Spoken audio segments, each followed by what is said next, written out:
Well, good evening, everyone. Good evening. Thank you all very much for coming this evening. My name is Jay Shear. I am the president of the Flagler Tiger Bay Club. And we have a fantastic evening planned with our candidate interviews. And these conversations, these questions tonight, the intent is to help the community, help each and every one of you and all the stakeholders be able to make a good, educated decision on who you want shaping the future of this area. So if I could ask everyone to stand up as we recite the pledge. The flag is right back here. I pledge allegiance to the flag of the United States of America and to the republic for which it stands, one nation, under God, indivisible, with liberty and justice for all.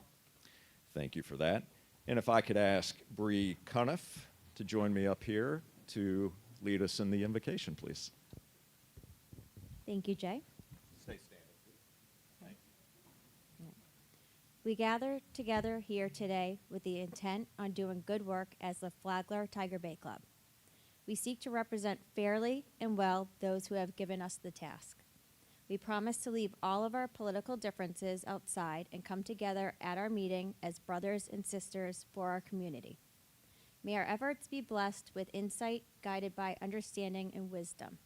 We seek to serve with respect to all. May our personal faiths give us strength to act honestly and well in all our matters before us. Amen. Thank you for that, Bree. Appreciate it. And if I could ask that all elected officials, if you could please stand, if we have some elected officials here that are in the room with us. And I am looking around. I don't see any. Okay, fair enough. So if I could ask Amelia Fulmer to join me up here. Amelia is the first vice president of the Flagler Tiger Bay Club. Amelia is going to go over the rules of the road for tonight.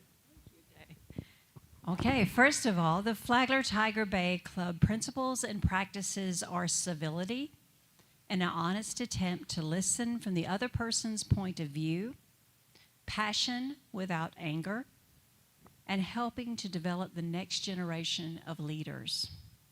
You are our guest at this event. We have a zero tolerance policy for not adhering to those principles and to our policies. Please be respectful towards the candidates. There shall be no outburst, cheers, jeers, sign waving, or distractions. Please be respectful to everyone. Non-adherence of these policies will result in your removal. Thank you. Thank you very much, Amelia.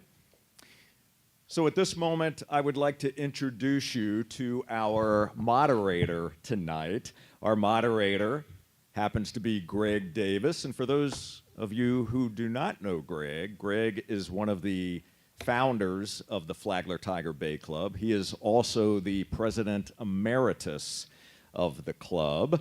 And he also is the vice chair of our forum committee. So without further ado, Greg Davis.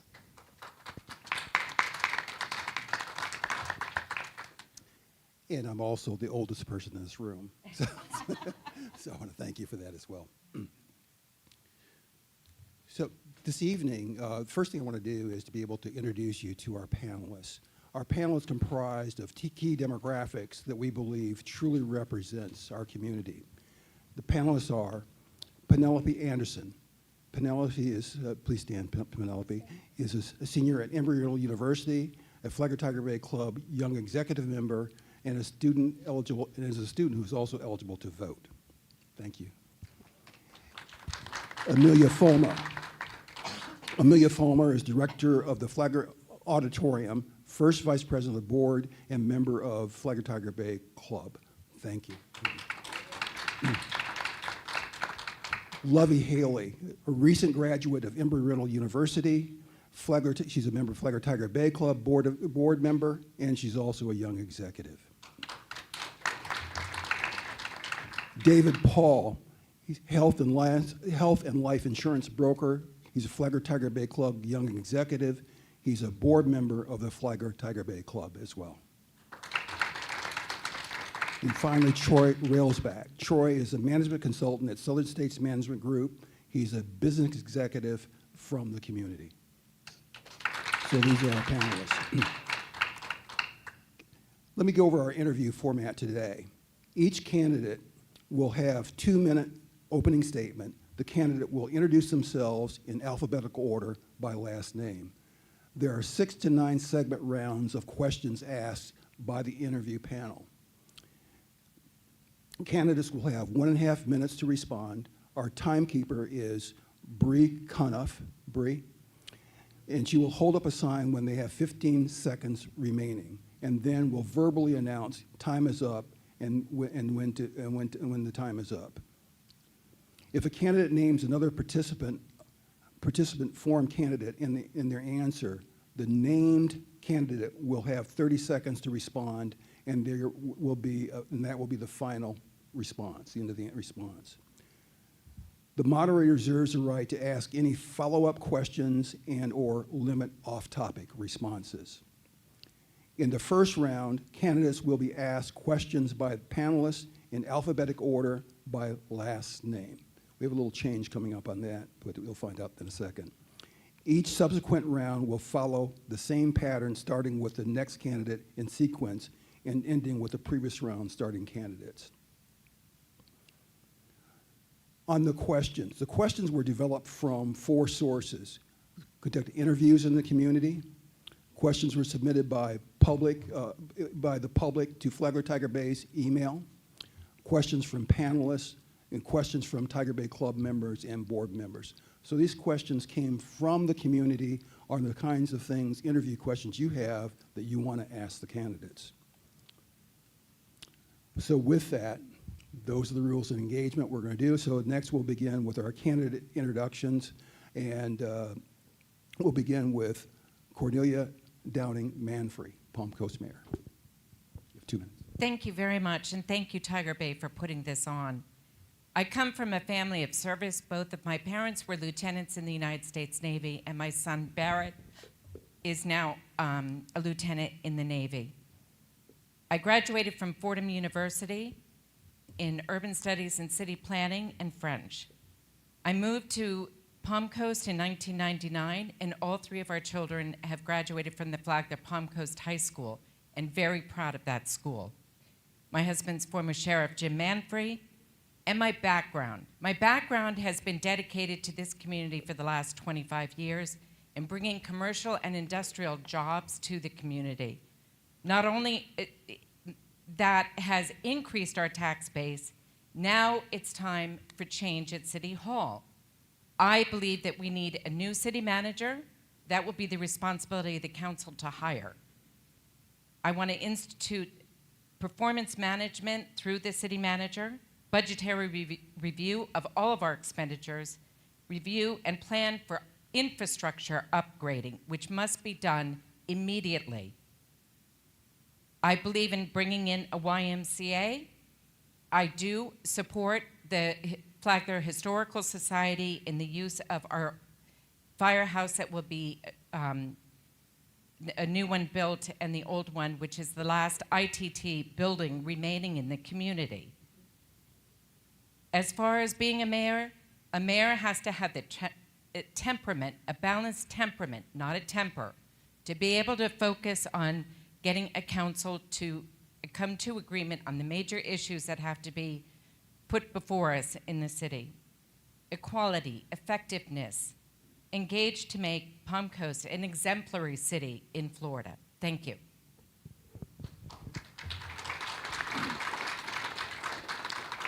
Next, Adam Morley, State Representative, District 19. My name is Adam Morley. I was born and raised here in the district. I am raising my family here. My background starts with me growing up at Princess Place Preserve. That's where I fell in love with this area, and I'm in Crescent Beach now with my business, my wife, and my son. For me, this has been, and as many of you probably already know, this is not my first run. I have ran and lost enough times where I'm starting to lose track, but I've always looked at this as a marathon and not a sprint. That's a running joke. So warm up the crowd a little bit there. The goal for me since I started running was to run until this was an open seat again, so that we could bring accurate representation to Tallahassee. I was tired of seeing this area used as a stepping stone for political advancement. I wanted to make sure that our community was going to be represented genuinely and accurately, but we are not getting that, and so I am running to try to bring accurate representation to Tallahassee. I'm Adam Morley, running for state representative. Next is Mike Norris, Palm Coast Mayor. Good evening, ladies and gentlemen.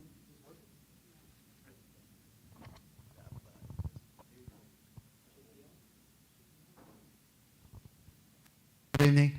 Everybody got me now? Good evening, ladies and gentlemen. I'm Mike Norris. My family and I, we've been residents of Palm Coast for 18 years now. My wife and I, we own 2 small businesses here in the city. Was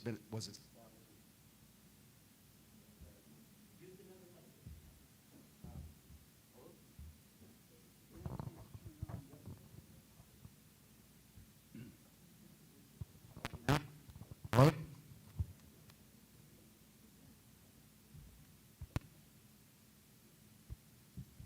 Check, 1, 2. Thank you. As I was saying, I'm Mike Norris. My family and I, we've been residents of the city for a little over 18 years now. We own 2 small businesses. Both our kids went through the school system here, and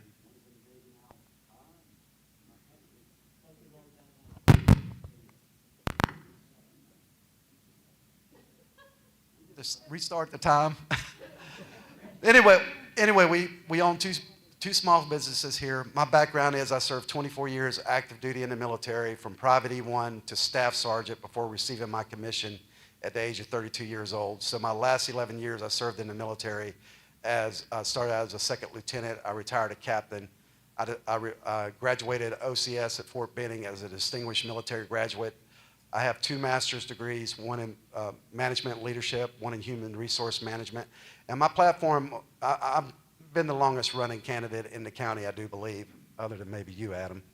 But I started in February of 2023, and I had a bunch of leaders help me come up with my platform. And we narrowed it down to 5 key areas within the city. That's revitalizing existing infrastructure, attracting industrial growth and employment opportunities, increasing safety and security within the city, smart growth and expansion of the city's boundaries, and empowering the commercial development of town center. I think I have the leadership background. Primarily, after I retired, I served as a critical infrastructure and anti-terrorism officer for Marine Corps installations in Okinawa, Japan. In that role, I was the manager. I was the director of the Emergency Management Center, and I also worked a lot of infrastructure projects on the installation. And I hope to get your vote in November. Thank you. Thank you, Mike. Next, Jeffrey Saib. Good evening, I'm Jeffrey Saib. I'm running for Palm Coast City Council. I moved here with my wife and family in 1995. I became involved with the Palm Coast Community Service Corporation, immediately attending meetings with then being appointed to the council in 1997 to 1999. I also worked with Jerry Full at that time to have the abandoned Lehigh Valley Railroad tracks converted to the Rails to Trails program. I have undergraduate and graduate degrees, worked 8 years in business and management, then 25 years in teaching, research, and managing critical infrastructure at the University of Florida Cancer and Genetics Research Institute. I became a member of the Palm Coast Beautification and Environmental Advisory Committee in 2014, served 2 4-year terms, the second term as committee chairperson. Our committee was the first to alert the city to the Saltwater Canal silting problem. Since 2022, I have attended city council meetings, researched and spoken out on the issues over 50 times. I know the city council procedures, city staff, and I know what we'll be looking at going forward. This experience and my management and research background are my qualifications for city council. I am a fiscal conservative and an environmental conservationist. I have run my campaign as a low-budget, grassroots effort. Money shouldn't buy a position. Words and actions should achieve it.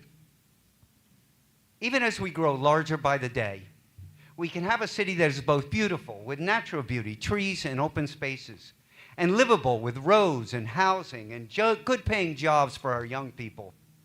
Education, recreation, and entertainment options for all.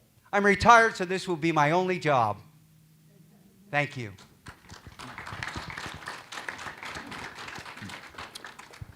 Ray Stevens, Palm Coast City Council, member, District 3.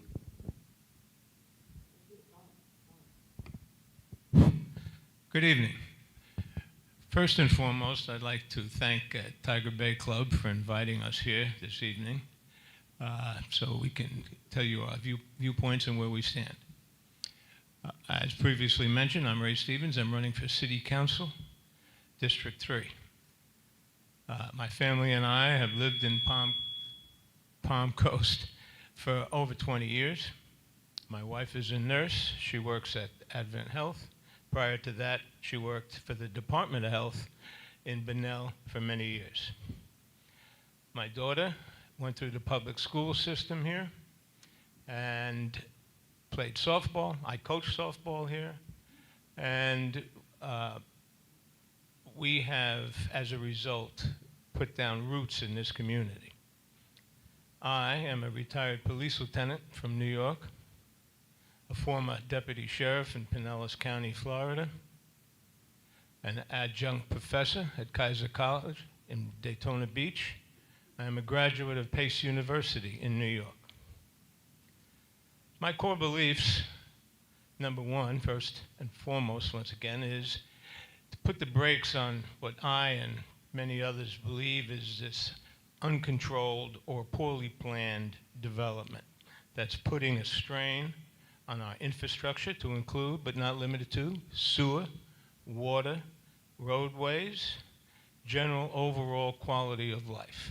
Secondly, as your city commissioner, I will be opposed and will not vote for any new taxes or any tax increases until all other cost-saving measures have been fully explored and exhausted. And lastly, I intend to create a better conduit so that the public has a greater say and access into which direction Palm Coast goes now and in the future. Thank you.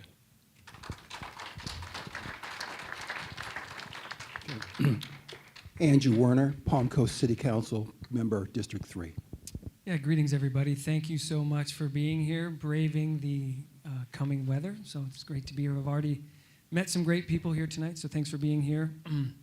Thank you for the Tiger Bay Club for hosting. This is a great event to get to know everybody. So, yes, I'm Andrew Werner. I'm running for Palm Coast City Council District 3. I am a husband, a father, and I am an everything that has to do outdoors type of guy, okay? I have a bachelor's degree. My educational history is I have a bachelor's degree in criminal justice. I have 2 master's degrees in psychology, and I am currently working as a school psychologist, so that's my working background. My 3 areas of focus on my campaign is, number 1, is our citizens' quality of life. And really, that's the big thing that brings us together. We all want safe roads. We all want safety in our community, clean water, good schools, and good services. The other thing that I've really been preaching out there is economic vitality. So everybody that is following understands that a good deal of our tax base is coming out of our ad valorem taxes is through our property tax. So basically, those that own a home here in Palm Coast, are funding the city. So we really need to do a better job of recruiting commercial, industry, things that bring jobs into our community, places that people can work locally and make a living.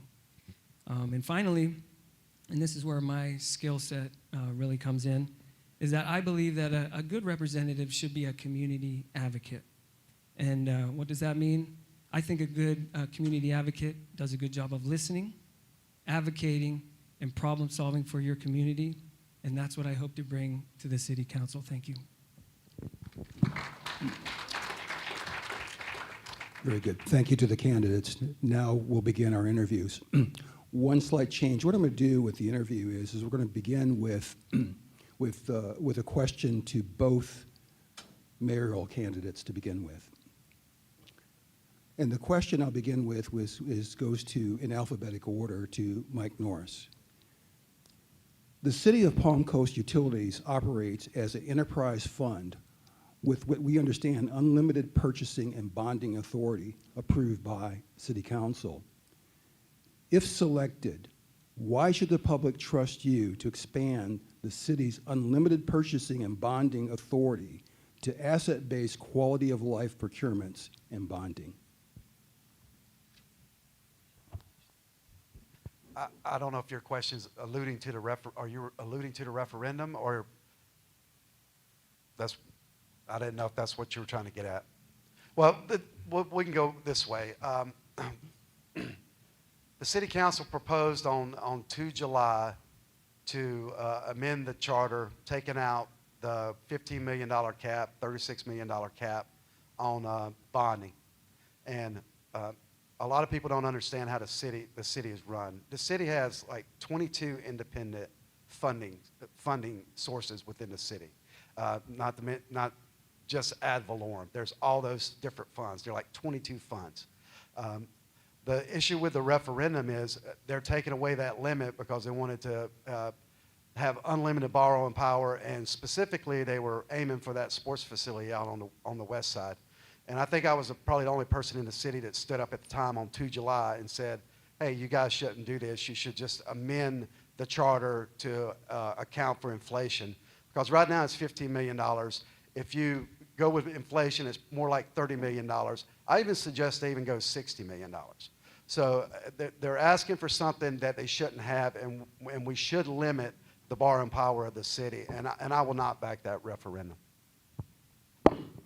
Next, Cordelia Downing-Manfrey. Thank you. The current referendum, I think, is not worded properly. It is not. It is opening the council up to have a carte blanche borrowing power, and I believe that our founding fathers wanted us to have some kind of controls on what we are going to borrow for, or you go out to the public. I do not agree with this referendum. As far as utilities go, we have some serious issues here right now in our utilities. Namely, sewer treatment plant number 1 is in a grave situation that it is one of the reasons why I got into this race, to reassess the monies that are being pulled in by this city and why that sewer treatment plant had not been planned on 5-7 years ago. It must be updated immediately to be able to accommodate any of the developments that are coming in, including town center. So that is what I'm looking to be able to get accomplished immediately. Thank you. Okay. Follow up for me? Okay. Next, now we're going back to our regular order, so I'll begin again with Cornelia Downing-Manfrey. What is your specific plan to produce long-term economic development and diversification for our community? Thank you. One of the first things that I think is critical is to be able to get certain services within the city hall organized a little bit better, more responsive to the public, both developers and somebody who wants to go get a permit, that our staff is trained on the time value of money for anything. Once we get things in order, and I don't think it'll take more than a few months, and a new city manager, then we move out to how do we market ourselves? Palm Coast is the heart of Flagler County. I believe in collaborative work with the other cities. So as I go to different conferences, I boast about being from Palm Coast and being 10 minutes to the beach. So I'll include Flagler Beach. But we have to be able to get out to conferences, to the public forums, and to medical operators and the technology companies. Those are the type of companies that I'd like to bring in here. And I also would like to see an industrial development park similar to what is down by the Ormond Airport. Collaborative marketing and execution. Penelope. All right, Adam Morley. With a legislature typically dominated by Republicans and a Republican governor, how do you plan to work in that environment to continue to get local priorities and assistance for the area?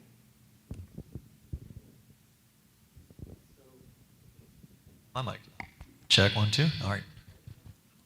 So that's a great question, and one of the things that I have been talking about along the campaign trail is we have 120 state house positions, and it is dominated by Republicans. As a freshman legislator, I'm fully aware, and a Democratic freshman legislator, I am fully aware that my 6 proposals that I would be able to propose probably would not be heard.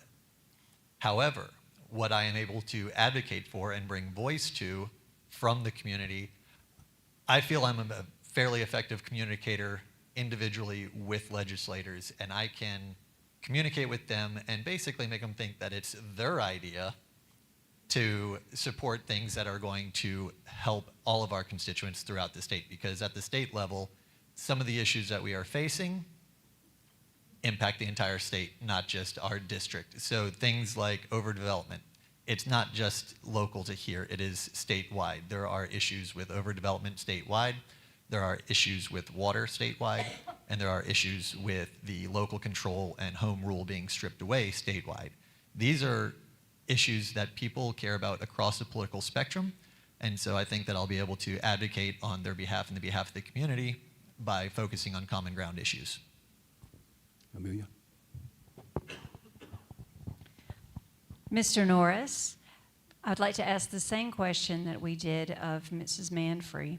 What is your specific plan to produce long-term economic development and diversification for our community? For me, the main thing our city has to do, we have to pull in those organizations that are going to diversify our tax base. Right now, over 90% of our taxes come from ad valorem taxes. We are ideally located between the Cape, Jacksonville Port, and we have I-95, we have US 1. For me personally, not one penny from the city budget would go for advertising for home ownership in this city at all. Completely cut that out, because people are still coming here. I think we currently have around from what the last thing I heard was like 16,000 houses in the queue. So we have to market our city for industry, and the main focus on that is we need land. We have less than 3% of our total land mass within the city that is designated for industrial growth, and that does not work. Anything out by the railroad tracks, all this expansion west, we have to have a heavy industrial component to that. Now, when I say industrial, I'm not talking about smokestacks in the 1960s and 70s. I'm talking about clean manufacturing. We have to get those companies. Space Force is relocating down to the Cape. We have to draw in those companies and industries that are going to be making components for the space industry, and that's a great opportunity for our city. Lovey Haley. The next question is for Jeffrey Seib. What is your specific plan to produce long-term economic development and diversification for our community? Well, this is an issue that we're all talking about because it's very important. As Mike has just said, that the tax base of our ad valorem property taxes is skewed heavily towards homes. And we really need to start moving it in the other direction, because someday it will move by itself in that other direction. So we want to make sure we have enough at the time. In order to do that, we have to set up an economic development vision. The city council had an organization come in just the other week, Able Operations, and they talked about our labor force, and they talked about that this area could be an economic development, as they said, hotspot, because of the fact that we are growing and we have the capacity for growth. But their recommendations were that we develop a community economic development strategy. We develop and we fund economic development ecosystem. We maintain and improve our quality of life. We market, we look at Ormond and Daytona on US 1, the businesses that are coming in there. These are the things we want to do. You know, Forbes tells us that some of the careers for future will be in healthcare, personal care. We've got the healthcare network already set up with the schools. We need to develop that a lot better because that's a great career. I saw in Gainesville the healthcare. Thank you. David Paul? For Ray Stevens, same question as the last. What is your specific plan to produce long-term economic development and diversification for our community?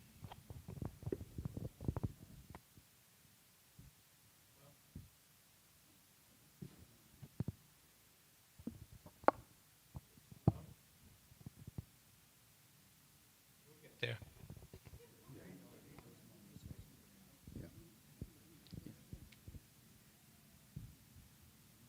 Check. 1, 2.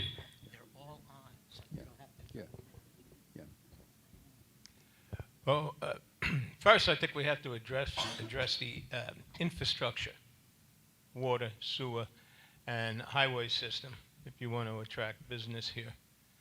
But I think it's pie in the sky to think that we're going to attract major industry here in Palm Coast, like Mercedes-Benz World Headquarters. I think we have to be realistic, and we have to look for industry or business that fits Palm Coast, such as businesses manufacturing surrounding the medical profession, the manufacture of blood pressure tools, x-ray machines, parts, etc. Another clean, light industry that we should attempt to attract would be in the electronics field, making parts for computers, telephones, smartphones, etc. These types of industries put very little strain on the infrastructure as compared to some outdoor and larger industries. So my position is that we have to be realistic in what the type of industry we attempt to attract. Thank you. Troy Railsback. Mr. Andrew Werner, we're going to ask you the same question as Council Member District 3. What is your specific plan to produce long-term economic development and diversification for our community? Yeah, so earlier I talked about a good representative listening, advocating, and problem solving. So this is a good way that a city council member can advocate. No one mentioned that the city recently brought in an economic development coordinator in the city. And that is a position that has not been available for years in Palm Coast. And I think that's someone that the city council should be working with to attract businesses here to Palm Coast. How it works is people put applications in, and then we decide what fits our community. We really sell ourselves here in Palm Coast. We have been rated the second safest city in the state of Florida. We're close to the water, and we have beautiful landscape here. So the city sells itself. I can't think of a business who wouldn't want to come and be a part of our community. But I have talked to a lot of businesses. They do complain that there is a lot of red tape that goes into starting businesses here in Palm Coast, especially small businesses. The infrastructure is also an issue. I've been told at Town Center, new businesses that are wanting to come in, it could be up to 3 years before the city can provide them water. So we need to problem solve these issues so we can advocate for more businesses and just be a more attractive place for businesses to come here in Palm Coast. This next question is for Adam Morley. The city of Palm Coast has embarked on the westward expansion, with the state providing a great deal of support so far for roads to open up the ability to expand. Do you intend to continue to help support the city with this effort, and how do you plan to do that? I'd like to let my opponent answer first. Well, I don't think you control the order. This question's for you. It was a joke pointing out that he's not here. And he hasn't been. And he probably won't be once he's elected either. But to answer the question, yes, I am willing to and going to be working with local leaders on the issues and moving forward with the current projects that have been put down on paper and have been passed. Now, my goals as a state legislator would be to help provide resources for our district for better management and growth strategies rather than what we have currently got, which is not much from the state. The state has done away with the Department of Community Affairs, which used to help communities better manage their growth. When the state did away with that, it was left up to the communities, and developers kind of just came in and did as they pleased. Now, as we are getting back towards a more conservation-minded public, I think that we need to start focusing on better strategies of growth. But yes, I am willing to work to continue that project and getting the resources here to our district. If I could ask you a follow-up question. How do you plan to align your plan with the new council? It sounds like we're on the same page with a lot of the issues with overdevelopment, infrastructure, and so I think we're, regardless of who the community chooses on the council, it sounds like I've got partners I can work with to address the concerns of the community. Penelope Anderson. Mike Norris, how do you balance continued growth and infrastructure needs without raising taxes for residents? This one again. That's a hard question. It's hard. The more amenities and the more services we need, the more we're required for taxes. The main thing is diversifying our tax base. We've already mentioned that. 93% is ad valorem taxes. So we have to work and bring this industry in here to take that strain off of residents. We have been overburdened for years, you know, and we also have, it may be on the ballot, where they're going to change the homestead exemption from 3% to 2%. That's going to take a third of our budget away from us in ad valorem if that measure passes. If it's still on the ballot, I hadn't checked all the amendments on the ballot. So we have to pull in those resources. As far, and I'll go to Adam's question too. As far as that western frontier, the city over the last 2 legislative sessions, we got $105 million for that road out west, and that is not completely funded. And if the direct regional impact proposals that we have on the books, they're trying to redo the comprehensive plan and turn it into a master plan development for out there. So we're going to have to fight those developers, because right now we shouldn't be footing the bill for that road, and I'm completely opposed to it.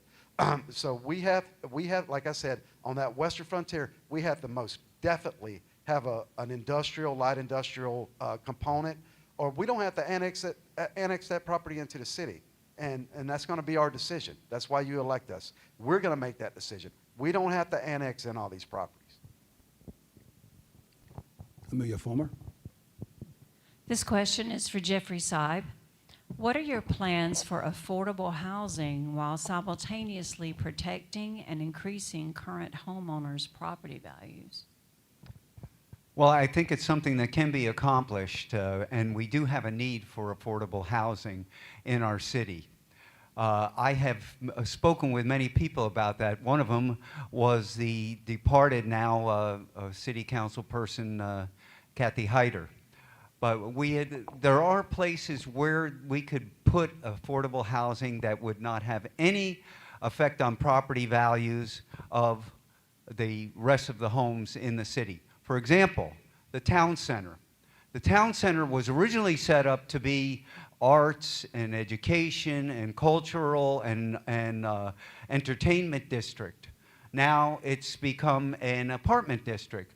Well, there are places within there that we could specify and change the zoning to allow a denser number of homes per acre, smaller homes, and more affordable homes that would be regulated, and in those specified areas, we would have affordable housing. We've got a lot of room. There's lots of places there. I believe we can have a place for affordable housing, and we need a place for affordable housing because there's a lot of people, not just young families starting out. It's a lot of people, seniors, that want to not live in a big home, but have something that is affordable, seniors on fixed income. Lovey Haley. This next question is for Ray Stevens. What are your plans to increase Palm Coast industry base and job growth?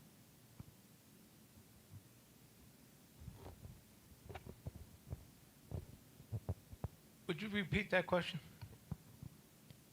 What are your plans to increase Palm Coast industry base and job growth? Well, as I mentioned earlier on the previous question, I think we have to seek to attract industry here, light industry, that fits for Palm Coast. First, though, so that's putting the cart before the horse because we have to upgrade our infrastructure, water, sewer, highways. I mean, you can't attract industry here if they can't get their employees in and out. Route 100 at 3 o'clock in the afternoon, it'll take you 10 minutes to go a mile. So you have to get your house in order before you start thinking about attracting business. You have to make it attractive for business to want to come here. And it's, as I said, it has to be the right type of business, something that fits. I mean, we have plentiful, a large number of hospitals and treatment centers, et cetera. I think the focus should be on industry surrounding that. And also, in this modern day and age, smartphones, parts, repairs, manufacture of same is what I would be looking to attract here. But first, we have to get our house in order. Thank you. David Paul. Yeah, for Andrew Warner, what are your plans, if any, to bring a functioning aquatic center to Palm Coast? So that's a good question. I did talk to a lot of residents who recognize the fact that we don't have amenities like other communities do. So aquatic center and other things like that are things that other communities enjoy that we just don't have here in Palm Coast. I think that that's something that we should definitely look at. Not getting the appropriations for the YMCA was a big setback for us. But the truth is I think the money is still out there. From my understanding, the state pretty much rejected appropriations for things like that across the entire state. So the money is out there. We need a city manager who is going to be advocating for things like that are going to benefit our community and getting grants written so that we can afford things like that. Because as it is right now, our priorities really should be focused on infrastructure and taking care of our city because those are the promises that we made to our community. Troy Railsback. Ms. Cornelia Downing-Manfrey, same question regarding how do you balance continued growth and infrastructure needs without raising taxes for residents? The current revenues that are collected by the city have gone up tremendously, almost 45% in the last 5 collection cycles. And now we're going to close to $412 million for this next year. I think the city needs a city manager that can get in there and look at all these departmental budgets and see where there's potential for cutbacks. I don't want to see services jeopardized. I think we have to see where the money is going and then start preserving monies to address these capital needs that are immediate needs. The sewer treatment plant, the water.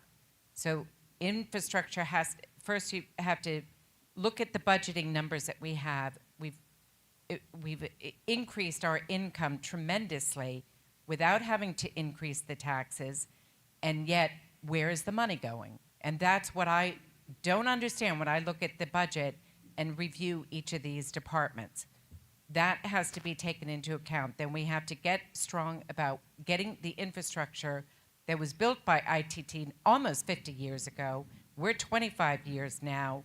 That those infrastructures, facilities have got to be addressed immediately. Thank you. Okay, next question is for Mike Norris. Mr. Norris, I'm sorry. Mike's fine, okay. Mike, how will you address and manage constituents who speak their mind during council meetings and who may criticize your leadership and decision-making ability? I think all politicians get up when they're in a position like that. It's being professional and receiving. Our city council meetings are structured a certain way.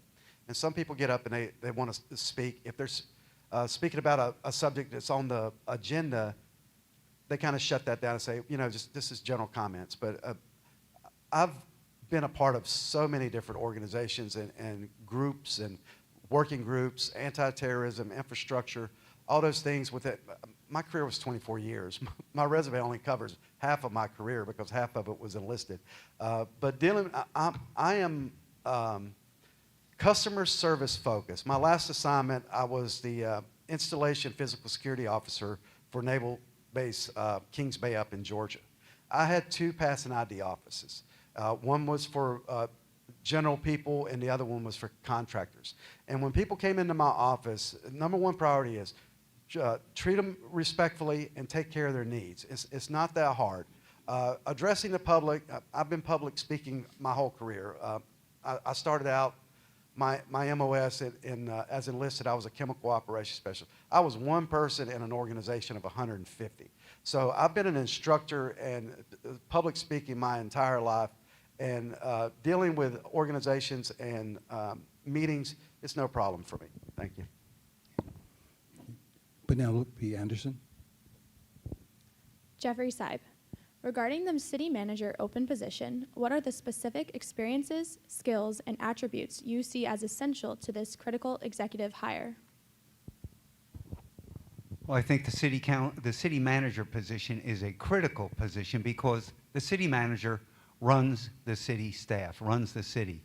The council sets policy, the manager carries it out. So we need that. We need someone who has an academic background in city planning. We need someone who may have experience with city planning in other locales. We need someone who, while I spoke to the city council, our city council now, about holding off on the selection of a city manager because I feel the city manager should have a connection with the city council, some type of connection with what the attitudes are of the city council. So that was a fact that why I asked for them to hold off on any selection until after this election. But I think that it should be someone who has a professional manner, who is results-oriented, who will listen and act on what the public says, and will have a gung-ho attitude, ready to go and really move out. Just real quick on the homeless, on the affordable housing issue. Home ownership has a change. It changes people. It really gives people a good attitude on life. And it's a good thing for us to be pushing for folks to be homeowners. And that's why I think there is a place for affordable housing. Amelia Fulmer. This next question is to Ray Stevens, and it's similar to the last, but given the termination of the last 3 city managers, what methods and assurances should the city offer and communicate to attract top-tier city manager candidates?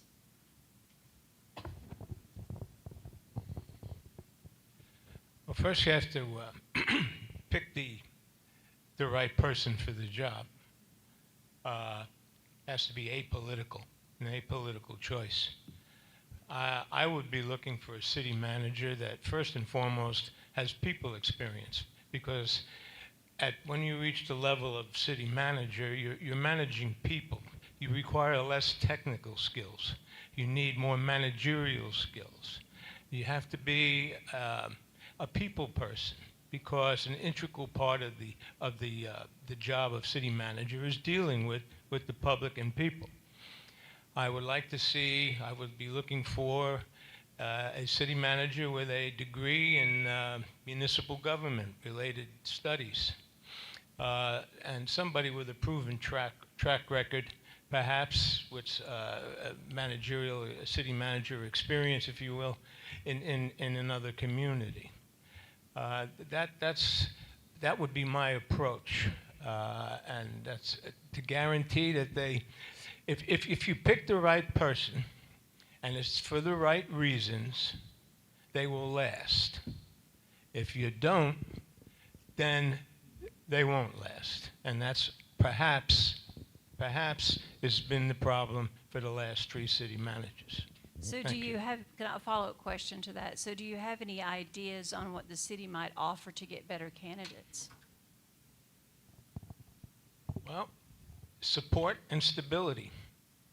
I think the pay is quite reasonable. You have to, when you have a subordinate as a city council, you have to display to that individual that we support you in your effort, and we want to see you succeed.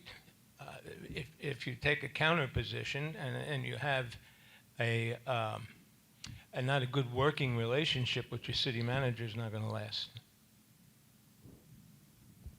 Okay. Lovey Haley. The next question is for Andrew Warner. Describe your understanding and experience in the state legislative process in obtaining state legislative appropriations requests for city priorities. Yeah, so it's fairly limited, but what I will say is this. I will say that we need to work together. I think that, the next state representative, I would really like to see have a really good and close relationship with everyone on the city council, because us on the city council are really ground level as to what is important for the people. So the people communicate to us what's important, and we should continue to have that dialogue with our state representative. We should prioritize what is most important to our city and to the people of our city, and really advocate with our state representative to be networking within the state house. All of us, and even folks that live in Palm Coast, but any one of us that gets elected to the city council, we should also be making calls up to Tallahassee so that they hear our voice and understand what our needs are. Because I do believe if we get if we communicate our needs to Tallahassee, they will come through for us. So for me, it's really about relationships, networking, and being very clear about what people have communicated to us about what our city needs. David Paul. Yeah, this is for Cornelia. The new city council will have to select and hire a new city manager. What is your specific experience in hiring senior level executives? Thank you. Before I moved to Florida, I did 20 years of corporate real estate in New York. I had to hire different types of contractors, attorneys. I've dealt with professionals of many different levels. In order to find the proper city manager, I believe I've got the experience to be able to review someone's capabilities and be able to execute on getting the right person here. I believe opening it up also to the consultancy field, because consultants are trained to be problem solvers, and that is another category of potential city management candidate. So I think we can, there are a lot of opportunities out there, and I do believe that once we have the city council, the new council in place, and we work together, give it a couple of months, and get the applications out, then we'll be able to show a strong team. The mayor has to be a strong leader for the council and bring consensus together, and then hire the right city manager. Thank you. Just as a follow-up question, it sounds like you clearly have a large background in this. Just what are a couple of the things that you look for when you're going to hire someone? Like, what are some of the top traits? First, financial capabilities. The budget, a $412 million budget, is not a drop in the bucket. Somebody really has to understand how to be able to review each of these departmental budgets. So finance is probably top of the list for me, because we've got to really work on trying to bring control in City Hall and see where we can release some monies that can get applied to infrastructure. Also very important is demeanor. I would like to have somebody that knows how to be able to address people, find consensus within the city employees, and also judge performance-based operations. I would like to see our processes tightened up, our employees trained on the time value of money. So I'm looking for somebody who has that potential education and experience. Troy Railsback. This question is for Adam Morley. We talked a little about your challenges and at the state level as being a minority in the political party, but what are the top 3 priorities for District 19 that you would be advocating for in networking? So my priorities, and I've been clear on them for about 9.5 years now, and it's becoming much more clear why they need to be priorities. The state legislature in our next session will be proposing a bill to sell off surplus conservation lands. What we saw with our state parks, everybody was opposed to that. That was across political spectrum, a bad idea, to put it lightly. And now we have a bill coming that's going to be selling off, or proposed to sell off, surplus conservation land in Florida. I believe that issues like conservation, and so do all Floridians. Amendment 1, 10 plus years ago now, the land and water conservation passed with overwhelming supermajority. Still hasn't properly, those funds still haven't been properly allocated for land and water conservation. What the people have said that they want, they are not getting. So we're talking conservation issues. I'm a captain by trade. Clean water is huge. Water is the economic driver in our state. It's one of the primary reasons people come. Local control is an issue, making sure that our local leaders are able to address the concerns effectively and efficiently, and slowing the overdevelopment, making sure that they have the resources to plan for the future.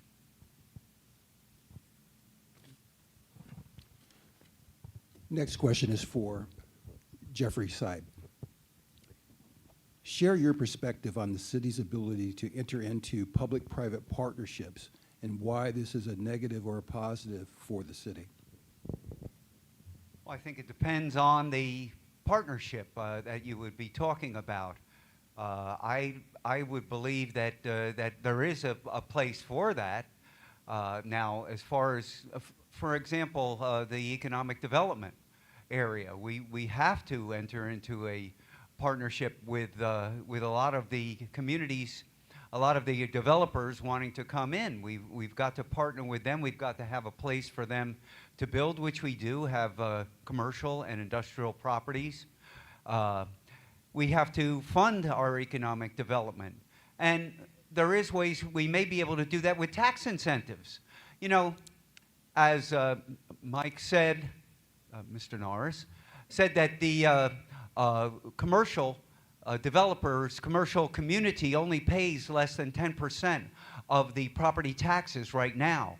If we could have a development come in and make a tax incentive deal with them where they would get a tax break for a period of time, 5 years, say a 50% tax break, coming in and bringing as an incentive to have them come in. And what that would mean is we would still be receiving the rest of the taxes from them, which would help to change this makeup of the 90%, 10%, and they would be happy that they would be getting a tax break. After the 5 years, they would pay their full amount. If I could ask a follow-up to that, if I could, please. How does the demographics of our current community align with your economic development objectives? Well, I can only think of what the group that came in and the consulting firm that gave the speech or the talk to the city council from several weeks ago. They had reported that in our county, we have a 48% workforce rate. Nationwide, there is something like a 62%. And they attribute this to the fact that we have a higher proportion of retirees in our community. So this would be one thing that we would want to look into getting going, is bringing in more. Now, there's more young people, more young families moving in all the time. So I think we need the jobs for them, and that's what we would have to look into, is finding out how to best bring in the jobs that the young people want, and everything. Young people want a natural environment. They want a community that is thinking of sustainable energy. They want a community that has a beautification element with more trees and more environmental attributes. So these are the things that I think we could look into to help us to better attract all the younger people and a greater workforce that would help by evening out the tax base. Penelope Anderson. Ray Stevens, share your perspective on the city's ability to enter into public-private partnerships and why this is a negative or positive for the city.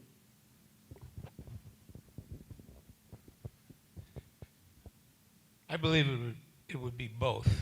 It's okay to enter into a partnership with private enterprise, but I don't think the city should be putting itself in a position to enter into competition with private enterprise. And that was my feeling with the YMCA that was talked about, and without a pool. That would be in direct competition with a number of local businesses that have spas, workout facilities. Same thing with golf courses. I don't think that the city should be competing with privately owned golf courses by either taking employees or offering their employees a higher salary to get them away from the private enterprise. So yes, in some cases it's necessary, it's a good idea to enter into partnerships, economic partnerships, but that's a thin line to walk in my opinion. Amelia Fulmer. Thank you. This question is for Andrew Werner. Share your perspective on the city's ability to enter into public-private partnerships and why this is a negative or positive for the city. My answer to that is it depends. It depends on what the proposal is. Some things that I think that we really need to be looking at before we enter in something like that is to make sure everything is absolutely transparent and in the public. If we're going to be entering into a public-private partnership, everyone should understand exactly what we're getting into. I think that the details need to be laid out in a timeline, just so that we know exactly what to expect. And I also think that the partnership should be even for both sides, and we should have everything in place to know exactly what is expected of both sides, and it needs to be followed through. So if you can do that and it is something that is favorable to the community, I think that that could be a good thing, but it has to meet those markers in my opinion. Lovey Haley. This question's for Cornelia Downing Manfrey. Share your perspective on the city's ability to enter into public-private partnerships and why this is a negative or positive for the city? Again, it comes down to the numbers. What is it? Where's it going? What's the profit? Who's getting the money? It depends upon what the program is. I have been studying Jacksonville, and Jacksonville owns a tremendous amount of land.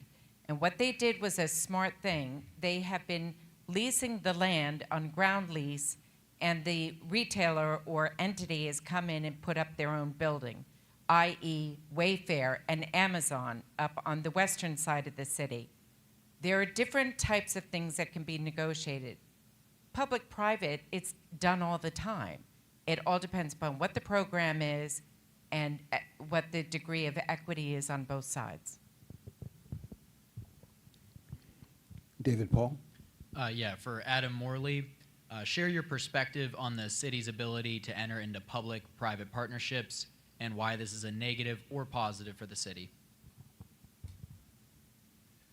So there's a House Bill 781 that passed recently in the last legislative session that kind of addresses that. My concern is with Tallahassee and their stripping of home rule, local control, and telling local communities what they can and can't do. So public-private partnerships have been around, but we have bills like 781 that are going to impact how they make those decisions. I personally am fairly neutral on it. I very much agree with a lot of the candidates here that they can be good, but it depends. It does need to be transparent. Everybody needs to know what's going on. But overall, I do think that we have qualified local leaders that can make those decisions, and I do think that it should be in their hands. Troy Railsback. Mr. Mike Norris, same question. Share your perspective on the city's ability to enter into public-private partnerships and why this is a negative or positive for the city. The whole referendum thing, that's one of the main components to the referendum that they put on the ballot. Not just the money, but also doing the public-private partnership. I'm not opposed to that. And when they first proposed it, and even when they passed it, I said you can amend the charter for the amount of increase the money, and also allow public-private partnership. It has to be. You never go into a deal without knowing you're going to come out on the better end of it. You should never do that. You should. I have a family relative. He never goes into a deal unless he knows full well he's going to get his return back on it. So we have to make sure. And all this was done in the cover of night. They admitted that the whole reason they want to do it was to do that public-private partnership for that sports facility on the west side, knowing full well that the developers had committed in the DRI, the direct regional impact, in the past, that they were going to build that sports facility out there with a junior-size Olympic swimming pool and all the other the infrastructure needs that were going to come with that. So they're trying to change the comprehensive plan, which thank goodness that the comprehensive plan will not be approved by this sitting council now. So that comprehensive plan is up at the state now. It's going to come back, and then we're going to be allowed to fix it once the new council is seated. But they did it under the cloak of night, and any meeting that's taking place in a private lawyer's office between council members, that is not transparency. The next question is for Ray Stevens. What are your plans for enhancing public safety while balancing community relations with law enforcement?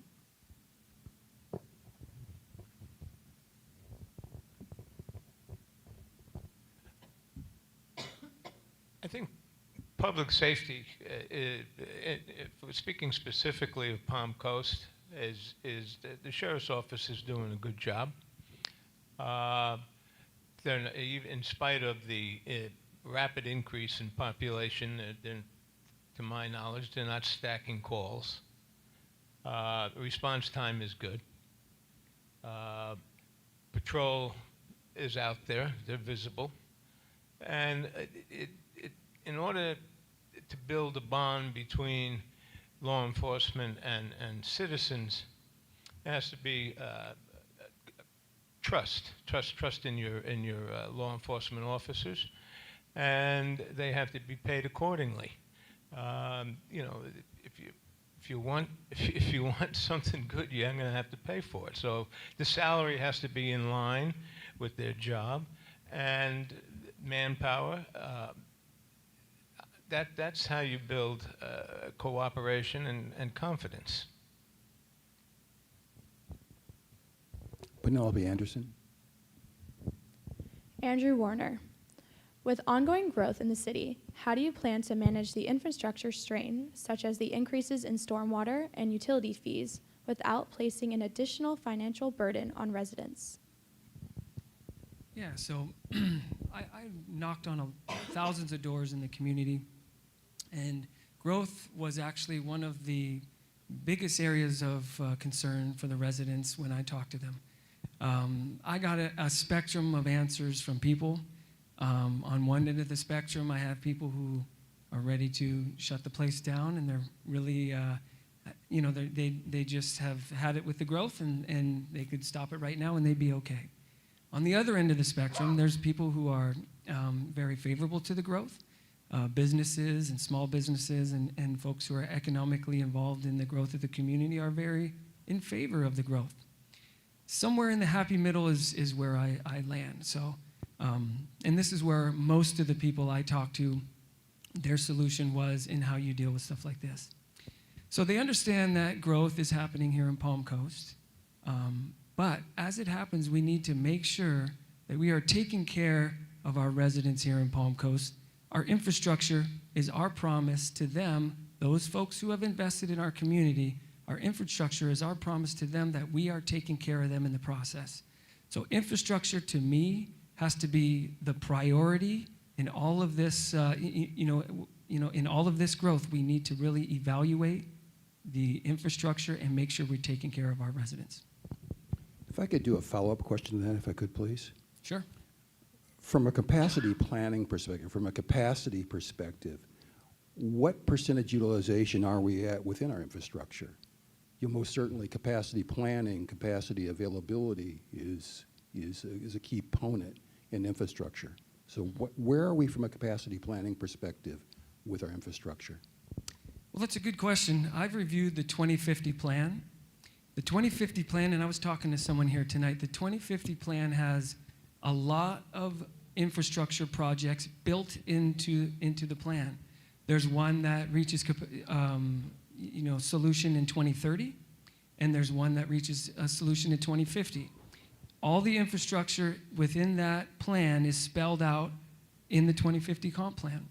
So how I would recommend any resident who's having issues with infrastructure and having complaints with infrastructure is to go take a look at our 2050 comp plan. Take a look if those projects are in the pipeline as far as the planning goes. And if not, come to the city council meetings and advocate for those things to be part of that. So that's how I would answer that question. Amelia Fulmer. The next question is for Cornelia. Name 3 industries you will bring to Palm Coast, and what connections and relationships do you have to facilitate their successful move or expansion to the area? Thank you. I just brought some in. Over on Hargrove Grade, we've just leased the building to 7 different companies. One is a wire production company for cell towers coming in from Connecticut. The other large user there is a retired veteran female that has just bought a company here that supplies for veterans for having a baby. And she's paid by the government to box supplies that are sent to that person. And I'm very thrilled about what her plans are. It is just a tremendous addition to the area, and I'll be introducing that shortly with a press release about what's going on in that, that building. We have a high-end auto detail company that is just open, and on his opening day, invited over 100 car owners, and it was just really quite phenomenal. So we have a lot of companies looking at us, a lot of small business owners that are looking to come to the area. They want to move out of Daytona, they want to move out of the St. John's area, so we still have some opportunities. And I'm out there as a commercial person working with a lot of different users that would like to enter our market. Lovey Haley. The next question is for Adam Morley. What are your plans to keep the younger generations engaged and active in our local community and also have them stay in Palm Coast? In one of my earlier runs, I talked of a tech and rec plan, technology and recreation. Now, growing up here, and I hear it a lot from locals, there's nothing to do for our youth. I understand where that's coming from. I also have to disagree.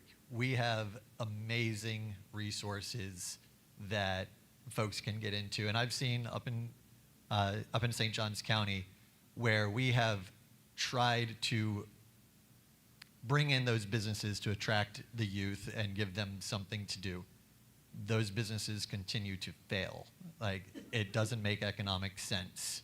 But we do have the resources, the natural resources, that through programs and education we can introduce students. I was the past president of the Flagler Sport Fishing Club, and we had programs that introduced the youth to fishing. That's something that we really don't have to put a lot of resources into. It's there naturally. We don't have to build infrastructure for that. We have lots of opportunities, and I would, 15 seconds, I would argue that we need to make sure that we have the resources that are going to be available into the future so that our youth can get into outdoor recreation and also have tech options, tech and rec. David Paul. This question's for Mike Norris. Name 3 industries you will bring to Palm Coast, and what connections/relationships do you have to facilitate their successful move or expansion to the area? My biggest push, as I mentioned earlier, because of our location and the relocation of Space Force down at the Cape, we need to try to attract those industries, at least component manufacturing for the space industry. That should be our biggest push. We are ideally located for that. I have a gentleman that attends my church. He's developing drones that can carry capacity of 8 metric tons. You know what kind of capacity that is on a drone? And I'm like, and I told him, I said, we need you to come to Palm Coast. We need you to manufacture in Palm Coast. So, and he said, well, he works up in Green Cove Springs. That's their testing facility. They have where they can test their flights and stuff. But those are the kind of, and that's a big industry right now, the drone technology. And some people may not like it because it's the military industrial complex, but those are jobs. And it also plays into the question for Adam about the youth. My oldest son is a naval sub-officer. He wants to be an astronaut. He graduated Embry-Riddle with an aerospace engineer degree. Brilliant kid. My other son, Sean, is studying mathematics at Florida State. I want the kids of our community to be able to live, work, and stay here in Flagler County. But they can't do that if they don't have jobs here. So we have to push for those tech jobs that'll provide livable wages for people to raise their families here. And that's my ambition for the city. Troy Railsback. This question is for Jeffrey Sieb. What will you do to make it easier for businesses to start up or relocate to Palm Coast? Well, I think there's been a number of comments about that very thing. For example, the time it takes to get the permits for the business, that is something that we could do some work on to shorten that time. I would say that all the economic development statements that have been made here tonight would be things that would help to bring in businesses to this community, which I would be willing to do. We need to have some economic development. We have now, the city just increased the funding in this past year's past budget by 22% for economic development. So they're going to be looking into that, and I think that's what we would want to do, is figure out more of what we want. Just hearing of the various firms that we could bring in, as I spoke before about a tax incentive, right now, it's so heavily weighted towards homeowners in the property taxes that we could offer tax incentives to businesses to come in and end it in a period of time, 5 years, but it would help the business with expenses, and also we would be getting some tax revenue, which we're not getting now, and after 5 years, we would get the full amount. So I think that those would be avenues to look at. The next question is for Andrew Werner. How do you repair and restore existing infrastructure without raising taxes? Well, I think it's a matter of priority. Our budget is, we have, our budget is almost $500 million at this point. So it really is a matter of priority. And I think something that we could do for our residents is we could go out there and identify some of the biggest areas of concern for our residents and make it a priority through the budgeting process. We do have the money. We just have to make it a priority.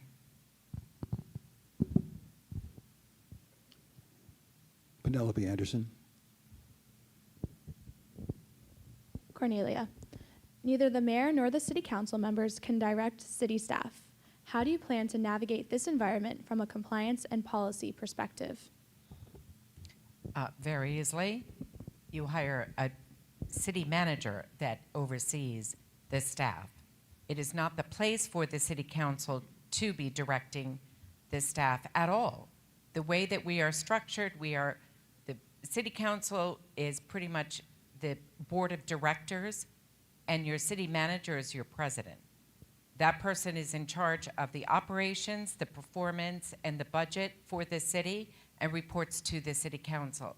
The city council then makes the business decisions on the direction that the city manager is taking with the departments. If I could ask a follow-up question, please. Executive hires are usually targeted. I'm sorry, the what? Executive hires are usually targeted hires. Mm-hmm. Okay. Do you have targets in mind, and how do you plan on doing targeted hires to bring in the right kind of skill set? Well, to find city managers, we go through the League of Cities, public notification, and I am interested in talking to consultant companies to see if there might be a match of somebody who's already been trained in that problem-solving mode. Many of the consultant companies work with cities our size and larger, or companies, and they're hired to come in and problem solve. Is it profit sharing? Is it the people? Whatever the issues are with the company. That's a type of person that I'd like to see come in that has problem solving training. Amelia Fulmer. This question is for Adam Morley. What is your view of the role of small businesses in economic development in our community?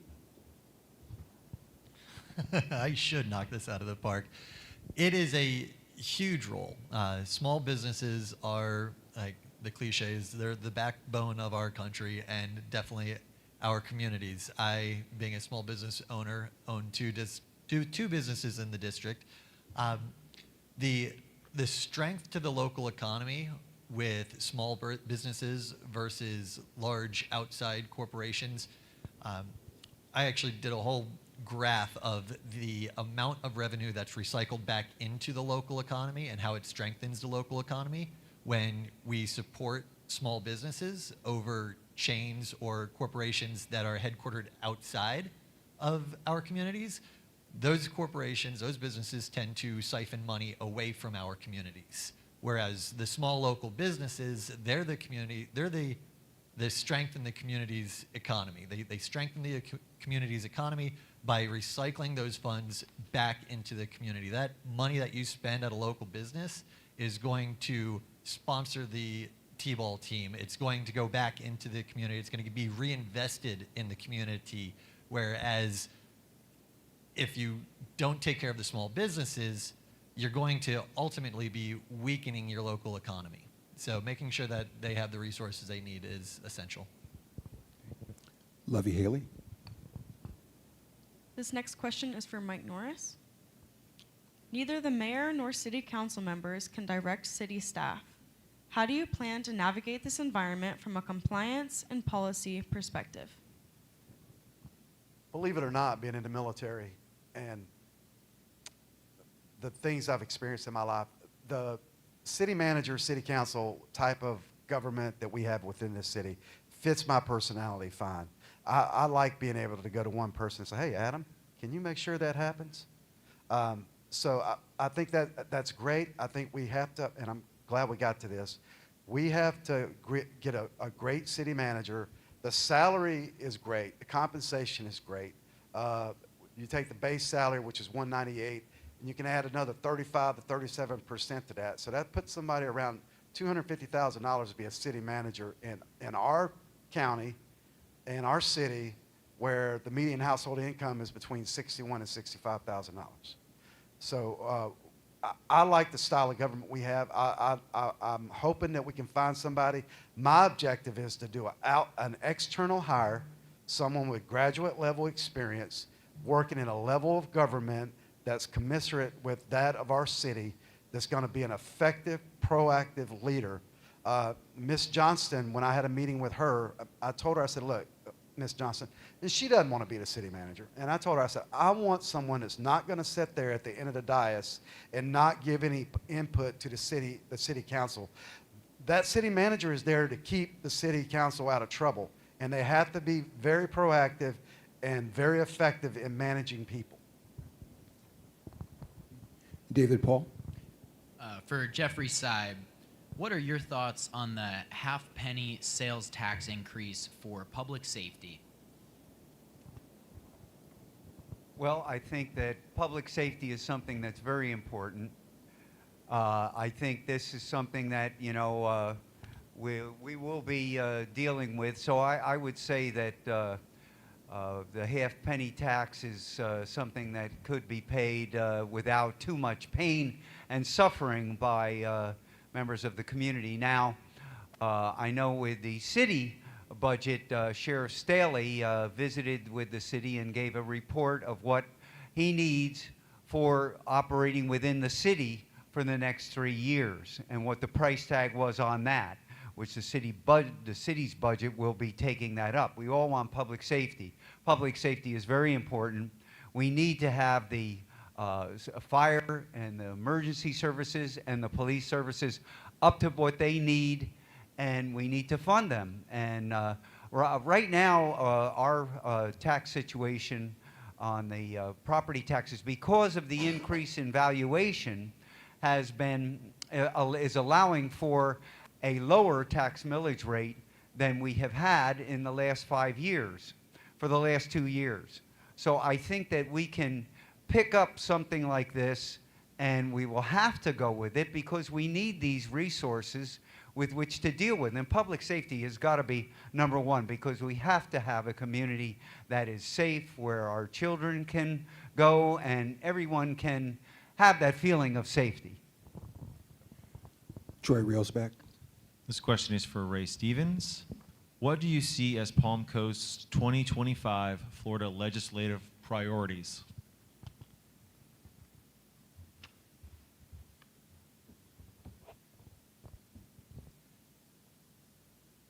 I don't understand the question. The 2025 legislative session will have advocacy by the city, and there should be priorities aligned with the city's vision and focus.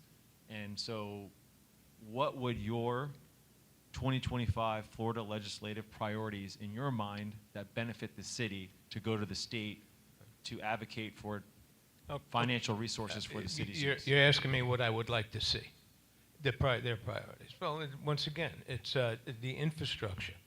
And, you know, infrastructure is not only sewer and water. It is the flooding problems that we have here in some areas of Palm Coast, traffic problems that are actually choking the city, both in the ability to move from one place to the other, and as far as the environment, the air, pollution. That's what I would be lobbying for, monies to put and make that a priority. That's where I would stand. I'd have to talk to the city manager also that plays a part. It's not up to just each and every single individual council member.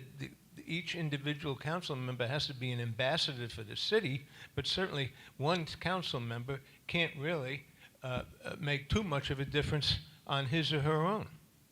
So it's a united effort, and that's what I would like to see, the thrust for 2025. I hope that answers your question. Okay. Next question is for Cornelia Downing-Manfrey. Describe your specific experience in developing or providing oversight of a budget of similar size and complexity as the city of Palm Coast. When I was in New York, I did 20 years of corporate real estate. One job was with United Artists Theaters. I was the reviewer of all of the assets by United Artists. We had 850 fee and leased properties, both in the United States, in Singapore, Hong Kong, and Sydney, Australia. I was responsible for the renewals of leases. I was responsible for the money that was allocated, and I was the in-house negotiator with many of the landlords that we had. I'm very accustomed to large numbers. I'm very accustomed to working with the different individuals to be able to get consensus on the money. Thank you. Penelope Anderson. Adam Morley, describe your specific experience in developing or providing oversight of budgets. So, as a small business owner, we obviously have budgets that we have to stick to, and as a campaign on a budget, we have to work really diligently to make sure that the dollar goes as far as it possibly can. Fortunately for the position that I'm running for, and for my strengths, I work very well collaboratively. So working with those who have more experience is something that I do well with. And so in addition to the small businesses that my wife and I run, we collaborate on that. I work best collaboratively. So I can't personally take credit for most anything that people would say that I have accomplished, because it's always been collaborative group efforts, communities coming together to achieve the outcome. So I work best collaboratively. I'm not going to take credit for anything as an individual. I share the credit with those who deserve it. Amelia Fulmer. This next question is for Mike Norris. Describe your specific experience in developing or providing oversight of budgets of similar size and complexity as the city of Palm Coast. In my assignment overseas, working in Okinawa for the Marine Corps, just in infrastructure projects alone, we averaged between $125 and $135 million a year, specifically for infrastructure, housing, stormwater management, electrical, barracks, all the functions within a city, we handle them. And we had a population roughly of 40,000 people within our installations. We had 3 installations. I was the emergency operations director. So we had it was a small city what we dealt with. As far as the city budget is concerned, right now the city council is voting on approving the final budget for the city. And just to make a correction of what someone said earlier, said $412 million. No, the city budget, proposed budget for this year is $421 million. That's that's an increase of almost 18% over the last year. 61 million of that is from ad valorem taxes, which is a little bit right around 10%, maybe a little bit over 10%. So you got to know the numbers, and got to know what's going on. Our last year's budget was like $358 million. So we are getting revenue in, but we have to prioritize. And I can discuss if I'm asked a question about legislative priorities, so we can discuss that if you like. Lovey Haley. This next question is for Jeffrey Seib. Describe your specific experience in developing or providing oversight of budgets of similar size and complexity as the city of Palm Coast. Well, a budget of that type, the size of the city of Palm Coast budget, I have not had experience in handling that kind of money. What I did have experience was handling the budget of our department at the University of Florida.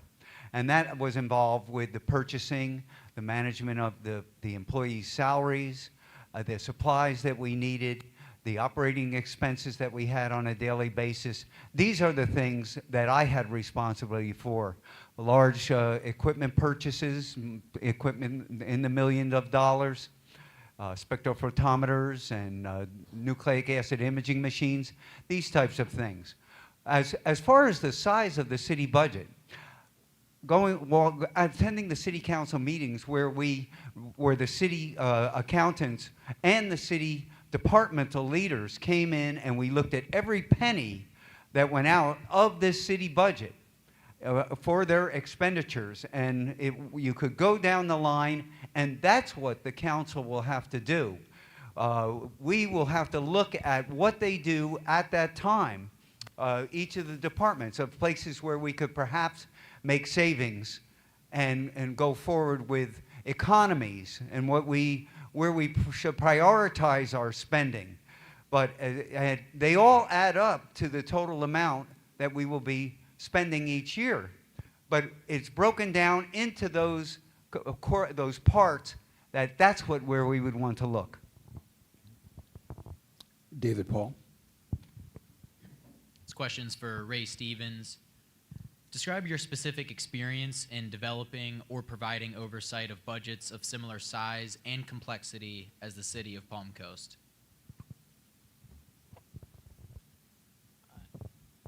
As a civil servant, as working for a police department within the city, the accounting departments made up the budget.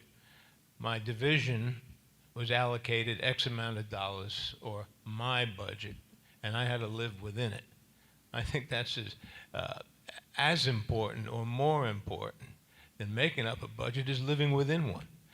And I had to do, I had assistants that did purchasing, buying equipment, fingerprint equipment, et cetera. But the bottom line is I was given X amount of dollars and I had to live within that budget, and I did. Troy Railsback. Andrew Werner, same question. Describe your specific experience in developing or providing oversight of budgets of similar size and complexity as the city of Palm Coast. Sure. I do have some experience, although on a very much smaller scale. So I've been a part of 2 HOA boards, and if anybody's ever been a part of those, they're somewhat similar, obviously on a very smaller scale. But you're, as a team, you're deciding things like repairing infrastructure, responding to citizen complaints, and of course, keeping an adequate amount of money in your reserves, which is all things that, as a city council member, we would be asked to do. I've also been a part of leadership teams that were in schools, and they involved us in the budgeting process. So that's obviously staffing and just making sure the needs of the school are met. So I do have some experience. Obviously, that is not equal up to a $500 million budget, but I understand the ideas, and obviously keeping within your budget and putting your priorities in that budget, I think are things that are most important. This is the final round of questions. Adam Morley. Many families and individuals with special needs believe they have been ignored in Palm Coast planning. What are your long-term plans to address housing, workforce, and transportation solutions for these individuals? As with the answer to the last question, I work best collaboratively. I don't have, and I'll take this time to also kind of talk about how the legislative process works. It's not about me showing up with a plan and introducing it and then it just being enacted. Plans evolve at the state legislature, and you have to work with your fellow legislators to come up with solutions to problems that are brought to you by your constituents. So if you come to me with a issue and you want solutions for problems, I, again, work better collaboratively.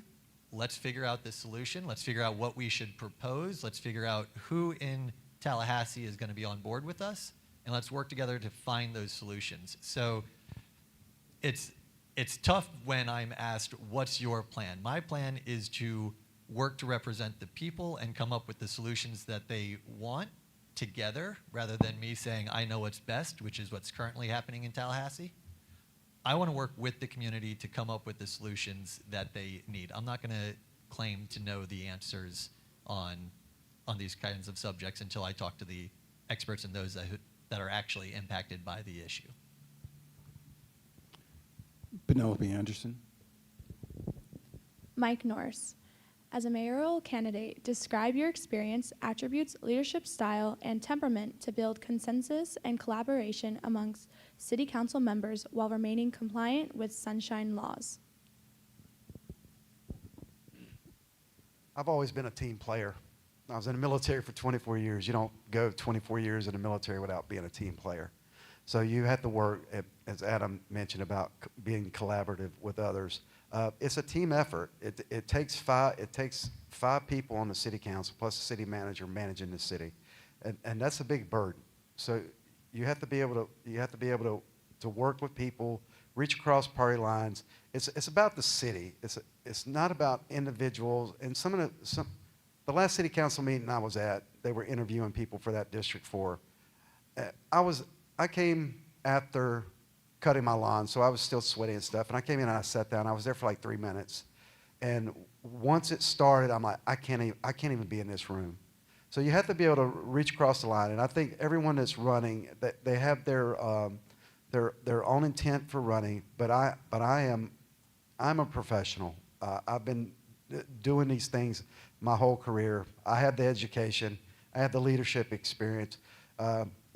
It's kind of hard to go through being enlisted for 13 years and then receiving your commission. I had to get a time in service and an age waiver to commission in the Army. So I've been a team player. I'm a combat veteran. I have 2 Bronze Stars, 2 Meritorious Service Medals. You know, I have been a leader my entire adult life. Thank you. Amelia Fulmer. This question is for Jeffrey Seib.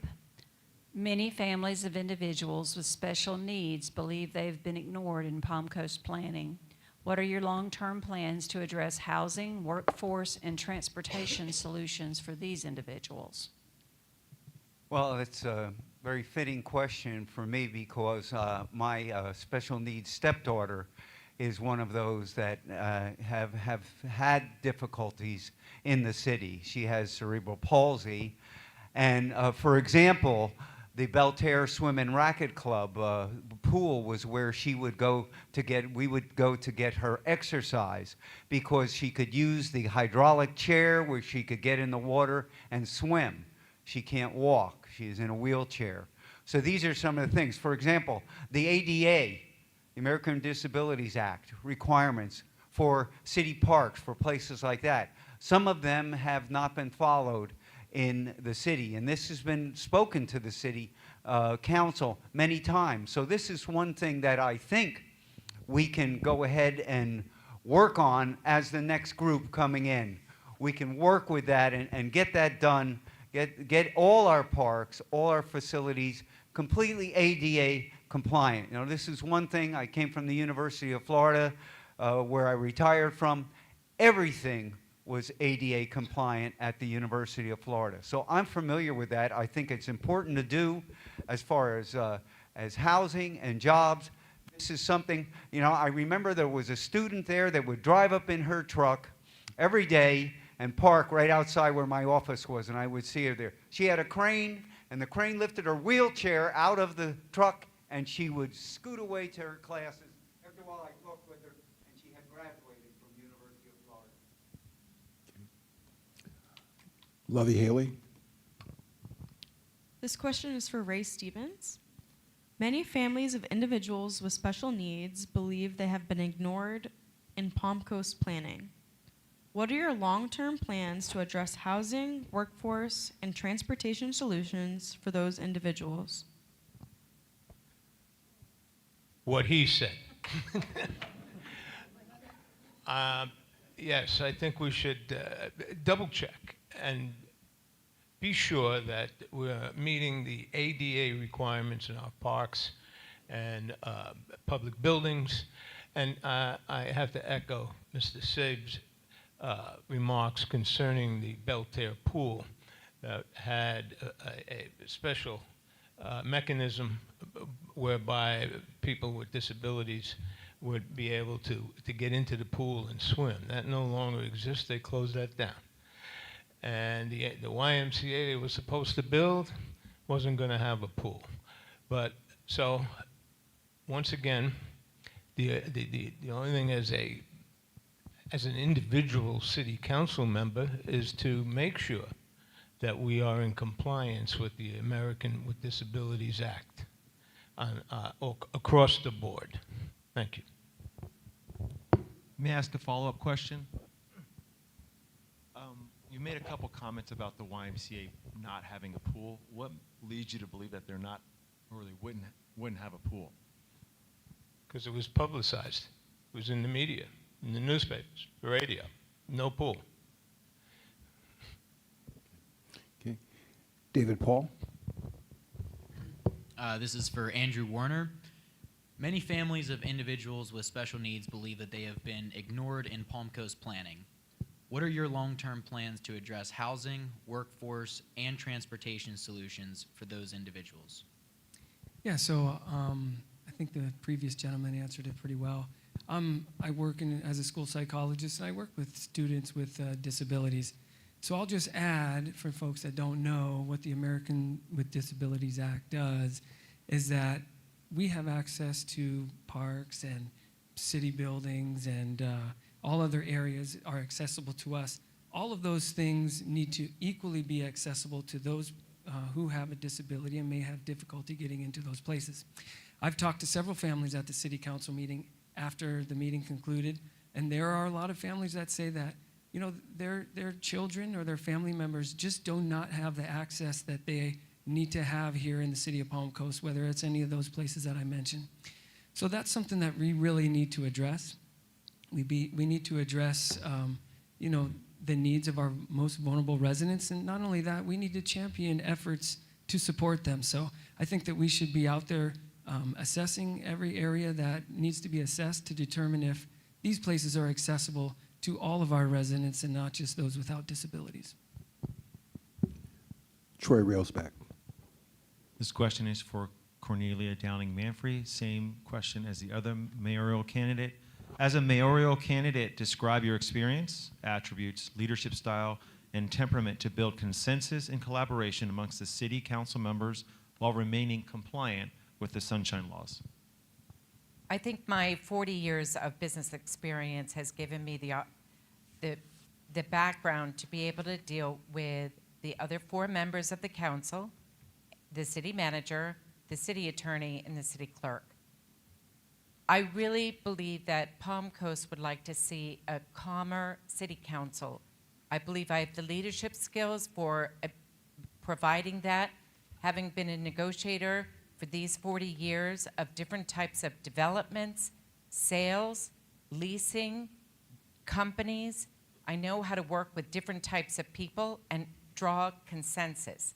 It's about interviewing, in a sense interrogating, when you're on the council, but to come up with the compromises in order to move us forward. my 40 years of business background, 25 years here in Florida. I am passionate about this community, and I would like to see us move forward. And I thank you. I thank the candidates for the responses to the questions, and I also thank the panel as well for the questions. With that, now we'll go to candidate closing remarks. Each candidate will have 1 minute and 30 seconds for their closing statement. We'll go in alphabetical order. We'll begin with, we'll go in order with Cornelia Downing Manfree. Thank you. I appreciate the opportunity to be running for this position. This is my second time, but now I think the time is for me to give to the community my background, the amount of time that I have been in business, and the businesses that I've brought here. This community needs jobs, jobs, jobs. We need commercial industrial development. We need to get our infrastructure sorted out. We need to get our money sorted out. All of these things are the things that I'm willing to give my time and energy to, find the right city manager, and teach our administrators in the city hall the time value of money and customer service. Always remember, this is your money that's being spent. They are being paid by you from your taxes. It is imperative that they are responsive, accountable, and we have a city manager that can oversee their performance. As far as our marketing, we've got a great area. We're sandwiched between St. Johns and Volusia counties. We have got to be ready for what's coming. We must get our infrastructure in place. That's my priority. I want to thank Tiger Bay, and I thank everyone who's been able to be here tonight in the threat of a hurricane, and also for all the listeners online. Thank you. Adam Morley. I want to thank Tiger Bay for the opportunity to address the community this evening. I don't have a prepared closing remarks. I am going to kind of wing this here, and I want to say that I'm actually really excited about all the candidates up here, regardless of who makes it through the November election, because it sounds like the community is kind of on board with a lot of common ground issues, and that's what I have always focused on, because those are the areas that we can actually make some progress moving forward, and bridges can be built, and we can start to actually get past some of the politics that we've been seeing in the past. So I'm excited about what I've heard from the candidates up here, because as a state representative, these all sound like individuals that not only can I work with, but I'd be excited to work with in bringing resources back to the district. I do want to say and kind of point out that this is a very artificial environment for us candidates. This is not really how it works in the real world when we're out there collaborating with our constituents, collaborating with our peers. The questions are great, but it would be nice to interact with everybody after. It would be nice to get people engaged talking directly with the candidates so that they could get a better feel of who they are rather than in a panel like this. But this has been a great evening, and I really enjoy the opportunity to get out and talk with the constituents. Thank you.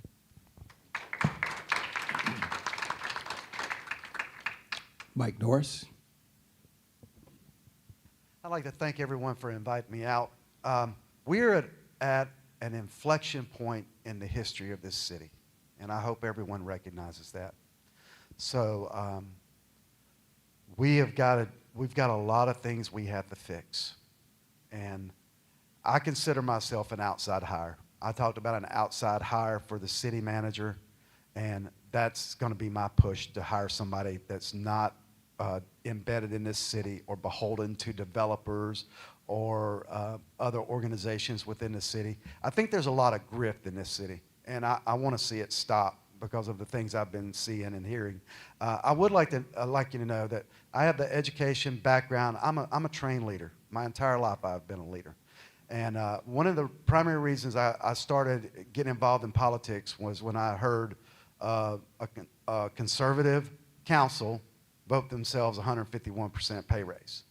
That was over the point for me. I'm like, Mike, you got to do something. And I discussed it with my wife, and we're like, okay, we're going to do this.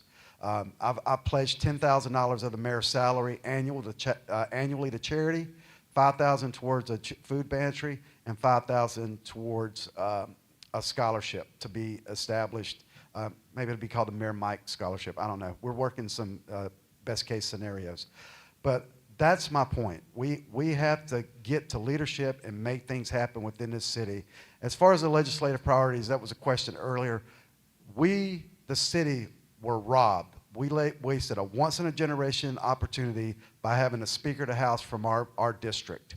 We didn't get $35 million for wastewater treatment plant 1. We didn't get $42 million for Old Kings Road. We didn't get $6 million for the YMCA, and that's a problem. Priorities are not right, and they did that to you. And I'm glad all those people that were a part of that will no longer be a part of that city council. Thank you.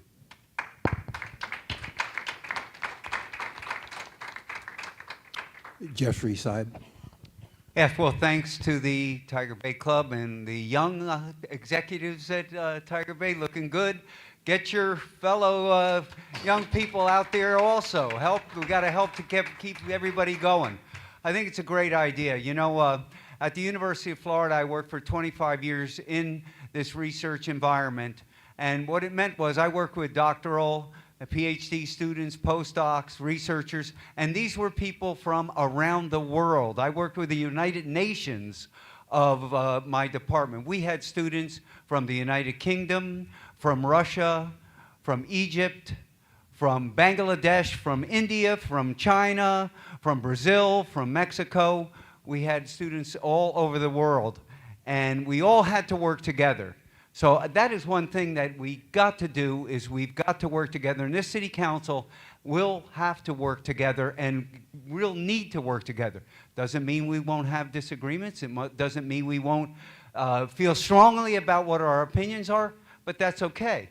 You know, one of the things that I feel very strongly about is the environment and keeping our city green. You know, because a great city integrates nature into the city environment. And this is something that I would be pushing, but I think our council, at least the folks that are here tonight, will go along with that within reason and help support that, because it's something that will help our city and help us to get to people come in. The economic development is critically important as we go forward, because once the ad valorem taxes starts going down for homes, we need something to pick up the slack, and that will be businesses. So we got to do what he can. I'm ready to go, and I think we could all work together, and that's what I would be working for. Like I said, my philosophy is win-win. I'll work with everybody to get things done. Thank you. Ray Stevens. Thank you. Once again, I'd like to thank the Tiger Bay Club for inviting us here this evening. And I want to use my closing time because I want to discuss something that concerns me. And that is the influx of dark money, PACs, especially real estate and development PACs, into this election. And in doing so, my concern, and it should be everybody's concern, is that if a candidate accepts thousands of dollars in PAC money, where is that person's allegiance going to lie? Is it going to be with the people of Palm Coast in the city? Or is it going to be with the people in the PACs, the real estate and developer PACs that have pumped thousands of dollars into their campaign? I am self-funded. I am self-funding my campaign. I owe no one. I will not owe anyone. And my allegiance is going to be with the city, with the people in the city, and what's in their best interest. You can guarantee it. I guarantee you that. And not to some dark money PAC out of Tallahassee, Gainesville, Orlando, or Jacksonville. So with that, I am ready to work for the people of Palm Coast and only the people of Palm Coast, because I have no agenda. Thank you. Andrew Warner. Yeah, thank you guys for being here, and thanks again to Tiger Bay. This has been a lot of fun. This event was great. I will just have to say that this campaign has been an absolute privilege for me. Just meeting all the different residents in Palm Coast, regardless of the outcome, this has been a win for me and my family. We have met so many great people, so many great Americans in Palm Coast, and it's just been a phenomenal experience. I met so many people out knocking doors that would come to me and say, you know, I almost ran for this or I almost ran for that. But the truth is this is a hard thing to do. And I'm talking to everybody up here, and they know that. So I think that we should congratulate everybody that has made it this far and decided to dedicate their time to be a candidate for Palm Coast. I really think we have some really good candidates, and I'm proud to be one of them. But now we have a choice. We have a choice. Palm Coast has a choice in who they're going to decide to vote for. If you remember anything that I said tonight, I want you to remember that I promise to listen to residents, advocate for their needs, and to problem solve to the best of our ability. And the truth is when we problem solve together, when we do that thing together, we come together as a community. And I believe a leader should bring their community together. That's what I hope to do for Palm Coast. Thank you so much, guys.